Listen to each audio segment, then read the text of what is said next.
എപ്പിസോഡിന്റെ സ്റ്റാർട്ടിങ്ങിൽ. കഴിഞ്ഞ എപ്പിസോഡ് എവിടെ വെച്ചാണ് അവസാനിച്ചത് അവിടെ വെച്ച് തന്നെ തുടങ്ങുന്നു. തോർസിനെ കൊല്ലണമെന്ന് കേട്ട ആസ്കാർഡ്, ഓ തോർസ്, ഞാൻ അവനെ പറ്റി കേട്ടിരുന്നു. അവൻ യോംസ്ഹോക്കിങ്സിലെ ഒരു ഹീറോ ആണെന്നാണ് ഞാൻ അറിഞ്ഞത്. സോ നിങ്ങൾക്ക് ഉറപ്പാണോ അവനെ കൊല്ലണമെന്ന്? ഇങ്ങനെ ആസ്കാർഡ് പറയുമ്പോൾ, അവനൊരു ഹീറോ ആയിരുന്നെങ്കിൽ നിന്നോട് അവനെ കൊല്ലാൻ പറയില്ലല്ലോ. അവൻ ഞങ്ങളുടെ റൂള് തെറ്റിച്ചു. അതിനാൽ അവനെ എക്സിക്യൂട്ട് ചെയ്യാൻ 15 വർഷം മുമ്പ് വിധി വന്നു. എന്ത് 15 വർഷമോ? നിങ്ങളുടെ മിലിറ്ററി റൂൾ തെറ്റിച്ചവരെ വെറുതെ വിടാറില്ലെന്നറിയാം. എങ്കിലും 15 വർഷം മുമ്പ് നടന്ന കാര്യത്തിന് വേണ്ടി ഇപ്പോൾ ഒരാളെ കൊല്ലണമെന്ന് പറഞ്ഞാൽ ഇത് കേട്ട് ഫ്ലോക്കിക്ക് നല്ല രീതിക്ക് ദേഷ്യം വരുന്നുണ്ട്. ഇത് കണ്ട ആസ്കാർഡ്, ഞങ്ങൾക്ക് പണം കിട്ടിയാൽ മതി. പണം കിട്ടിയാൽ ഞങ്ങൾ എന്ത് ജോലിയും ചെയ്യും. ബട്ട് സാധാരണ ഇങ്ങനെയൊരു വധശിക്ഷ വന്നാൽ അത് അവരുടെ സ്വന്തം ആളുകൾ തന്നെയാണ് ചെയ്യാറുള്ളത്. അതുമാത്രമല്ല, നിങ്ങൾ ഈ ഇടയ്ക്ക് ഐസ്ലാൻഡിൽ പോയിരുന്നില്ലേ? അപ്പം നിങ്ങൾക്ക് അവനെ കൊല്ലാമായിരുന്നല്ലോ എന്നിങ്ങനെ ആസ്കാർഡ് ഫ്ലോക്കിയോട് പറയുന്നു. ഇതൊന്നും നീ അറിയേണ്ട കാര്യമല്ല. അതുമാത്രമല്ല, ഇനി ഇങ്ങനെ ക്വസ്റ്റ്യൻ ചോദിക്കുന്നത് നിർത്ത് എന്ന് ഫ്ലോക്കി പറയുന്നു. ഓക്കെ, ബട്ട് എനിക്ക് അഡീഷണലായി ഒരു 5 പൗണ്ട് സ്വർണം കൂടി വേണം. ഇത് കേട്ട ഫ്ലോക്കി ദേഷ്യത്തോടെ ആസ്കാർഡിനെ നോക്കുന്നു. അപ്പോൾ പെട്ടെന്ന് ഒരു കുന്തം അവരുടെ നേരെ വരുന്നു.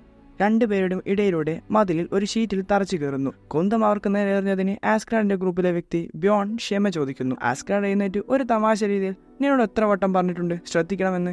ശേഷം ഫ്ലോക്കിയെ നോക്കി 5 പൗണ്ട് സ്വർണം നൽകാൻ സമ്മതമാണോ എന്ന് ചോദിക്കുന്നു. മനസ്സില്ലാ മനസ്സോടെയാണെങ്കിലും ഫ്ലോക്കി അതിന് സമ്മതിക്കുന്നു. താനൊരു നല്ല മനുഷ്യനാണെന്ന് ആസ്കാർഡ് സന്തോഷത്തോടെ പറയുകയും ഫ്ലോക്കിയോട് വിട പറയുകയും ചെയ്യുന്നു. പോകുന്നതിന് മുമ്പ് ആസ്കാർഡ് ഫ്ലോക്കിയോട് യോദ്ധാവ് തോർസ് എങ്ങനെ ഇരിക്കുമെന്നും അവന്റെ സ്കിൽസ് എന്തൊക്കെയാണെന്നും ചോദിക്കുന്നു. ഇത് കേട്ട ഫ്ലോക്കി അവനൊരു യോദ്ധാവില്ലെന്ന് പറയുന്നു. ശേഷം ആസ്കാർഡ് അവന്റെ ആളുകളോട് യുദ്ധത്തിന് സമയമായെന്ന് പറയുന്നു. കുന്തമറിഞ്ഞതിന് ആസ്കാർഡ് ബ്യോണിനെ അഭിനന്ദിക്കുന്നു. രണ്ടുപേരും ഫ്ലോക്കി ഞെട്ടിപ്പോയെന്നും പറയുന്നു.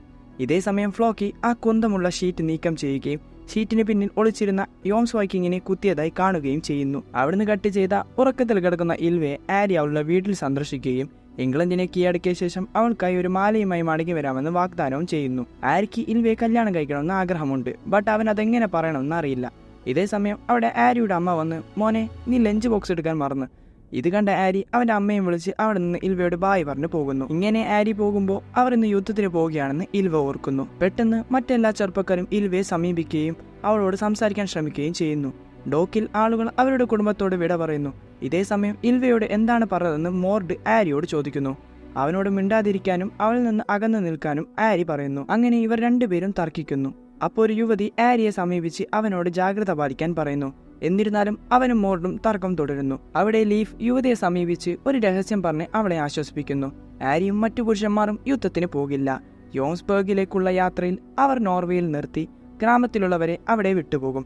നോർവേയിലായിരിക്കുമ്പോൾ യോംസ്ബർഗിലെത്താൻ രാജാവിനെ സഹായിക്കാൻ തോർസ് കുറച്ച് ജോലിക്കാരെ നിയമിക്കും.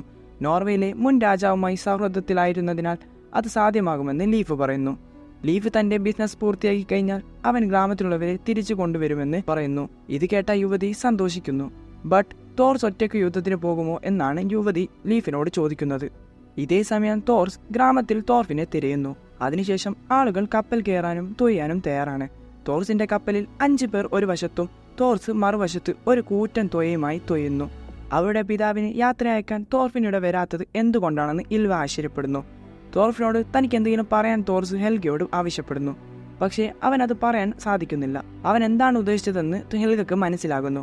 തോർഫിനോട് പറയാമെന്ന് വാഗ്ദാനം ചെയ്യുന്നു. ലീഫ് ഡ്രം അടിച്ച് പുരുഷന്മാരോട് തൊയ്യാൻ പറയുന്നു.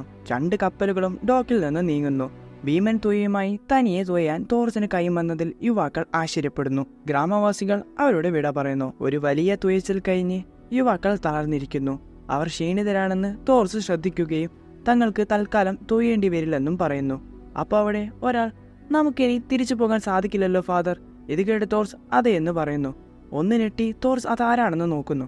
ഒരു ബാരലിൽ നിന്ന് തോർഫിൻ വെളിയിൽ വരുന്നു. ഇത് കണ്ട തോർസ് ടെൻഷൻ ആവുന്നുണ്ട്. തോർഫിൻ ബാരലിൽ നിന്ന് ഇറങ്ങി വേഗം കടലിൽ യൂറിൻ പാസ് ചെയ്യുന്നു. ഇത് കണ്ട തോർസ് തോർഫിനെ വായ്ക്ക് പറയാൻ വരുമ്പോൾ തോർഫിൻ വളരെ എക്സൈറ്റഡായി തോർസിന് കടൽ കാണിച്ചു കൊടുക്കുന്നു. ഇത് കണ്ട് തോർസ് ശാന്തനാകുന്നു. അതിനിടയിൽ ഫറോ ഐലൻഡിൽ യോംസ്ഹോക്കിങ്ങുകൾക്കായി തോർസിനെയും വേട്ടയാടാനും കൊല്ലാനും ആസ്കാർഡും സംഘവും പുറപ്പെടുന്നു. ഫ്ലോക്കി വളരെയധികം വിവരങ്ങൾ മറച്ചുവെക്കുന്നതിനാൽ അവർക്ക് നൽകിയ ജോലി സംശയാസ്പദമാണെന്ന് ആസ്കാർഡ് ബ്യോണിനോട് പറയുന്നു. തോർസിനെ വധിക്കാനുള്ള ഉത്തരവുകളെക്കുറിച്ച് ഫ്ലോക്കി നുണ പറഞ്ഞതായി അദ്ദേഹം വിശ്വസിക്കുന്നു. അതെന്തുകൊണ്ടാണെന്ന് ബ്യോൺ ചോദിക്കുന്നു. ഫ്ലോക്കിക്ക് വ്യക്തിപരമായ പകയുണ്ടാകുമെന്നും തോർസിനെ വധിക്കാൻ ഉത്തരവിടുന്നത് അദ്ദേഹത്തിന്റെ സ്വന്തം പദ്ധതിയാണെന്നും ആസ്കാർഡ് പറയുന്നു. അവനെ വധിക്കുന്നതിന് നമുക്ക് പ്രതിഫലം ലഭിക്കുന്നതിനാൽ നമ്മൾ എന്തിനാണ് ഇത്തരം കാര്യങ്ങൾ ഓർത്ത് ഇരിക്കുന്നതെന്ന് ബ്യോൺ ചോദിക്കുന്നു. തോർസിനെ കൊല്ലാൻ ഫ്ലോക്കി സ്വന്തം ആളുകളെ ഉപയോഗിക്കാത്തത് എന്തുകൊണ്ടാണെന്ന് ആസ്കാർഡ് ചോദിക്കുന്നു. അങ്ങനെ ചെയ്യുന്നത് തന്റെ ഉത്തരവുകൾക്ക് വിരുദ്ധമാണെന്ന് ബിയോൺ മറുപടി നൽകുന്നു. അതായിരിക്കുമെന്ന് ആസ്ഗ്ലാർഡും പറയുന്നു. എന്നിരുന്നാലും ഫ്ലോക്കി പരാജയത്തെ ഭയപ്പെടുമെന്ന് ആസ്ഗ്ലാർഡ് പറയുന്നു. ഇങ്ങനെ ആസ്ഗ്ലാർഡ് പറയുമ്പോൾ ഒരു മുൻ യോംസ് വൈക്കിങ്ങിന്റെ മുഴുവൻ ടീമിനെയും പരാജയപ്പെടുത്താൻ കഴിയുമെന്ന് ബിയോൺ വിശ്വസിക്കുന്നില്ല.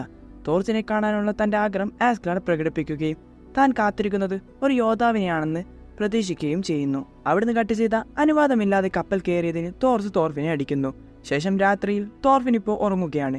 ഹാരി അവർ എവിടേക്കാണ് പോകുന്നതെന്ന് ആശ്ചര്യപ്പെടുന്നു.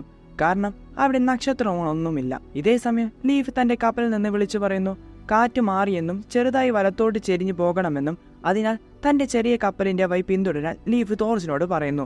ലീഫ് ഇതൊക്കെ എത്ര നന്നായി അറിയാമെന്നതിൽ ഹാരി ആശ്ചര്യപ്പെടുകയും ഒരു അടയാളത്തിനായി കടലിലേക്ക് നോക്കുകയും ചെയ്യുന്നു. രാത്രി കടലിലേക്ക് തുറച്ചു നോക്കരുതെന്നും അങ്ങനെ നോക്കിയാൽ നിന്നെ കടൽ വലിച്ചെടുക്കുമെന്നും തോർസ് പറയുന്നു.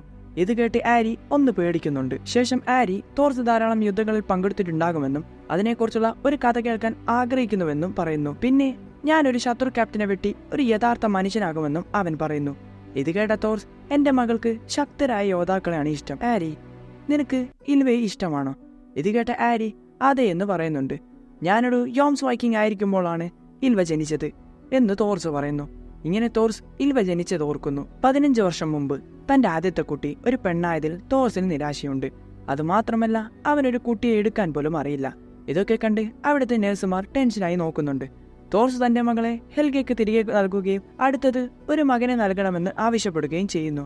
കാരണം ചീഫിന് ആൺകുട്ടിയെ വേണം. ഈ ചീഫ് ഹെൽഗയുടെ ഫാദറാണെന്ന് തോർസ് പറയുന്നുണ്ട്.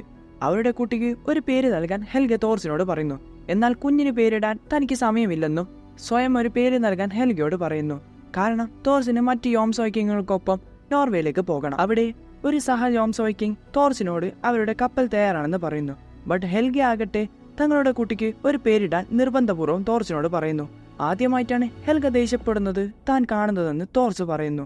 പ്രസന്റിൽ ഹാരിയോട് തോർസ് അങ്ങനെ ഞാൻ ആ കുഞ്ഞിന് ഒരു പേര് നൽകി, ഇൽവ.